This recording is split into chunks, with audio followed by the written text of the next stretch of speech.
Hello guys, good morning. Welcome po ulit sa bagong house tour natin. By the way, ako nga po pala si Jeffrey Ortiz from Rise and Shine Realty.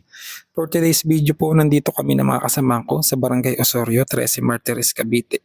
Schedule po ng site orientation namin ngayong araw. Balililibutin namin yung mga project namin sa Cavite na bago. Yan, isa na po ito si Beyond Homes. Ito po ay located sa Barangay Osorio, 13 Martires, Cavite.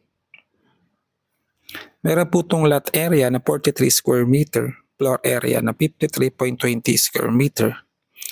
Complete turnover na to guys ha, townhouse lang po to. Prepared for 2 bedrooms with balcony. Townhouse with balcony. Usually makikita lang po natin yung kay single attached, pero ito is townhouse lang pero with balcony na siya. 1 toilet and bath, pre-fence. Bali, papagawa nyo na lang po siya ng pinaka-gate for parking area po natin. Si Beyond Homes po pala is 10 to 15 minutes away lang po kay Walter 13, SM 13, BIR, City Hall, Cabsu 13, tsaka sa kuha ng PSA natin, tsaka sa PhilHealth. Kasi halos lahat po ng government natin nandito po kay 13. Tara po, samahan niyo po ako. Papakita ko po sa actual turnover unit. Ayan. Ayan, kung napapansin niyo po, kaya ko po siya nasabing complete turnover na kasi naka-tiles na po tayo.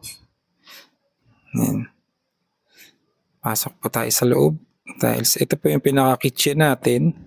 Tapos ang window po natin dito is naka-sliding na po tayo. Kung kayo po ay nagmamadaling lumipat, meron po kaming in-offer dito na RFO units. Ang monthly DP terms po natin is 6 to 12 months.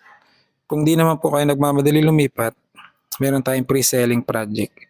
Bali yan po yung kinukuha na namin ng video. Yan po yung pinaka-actual. Yan rin po yung RFO unit natin.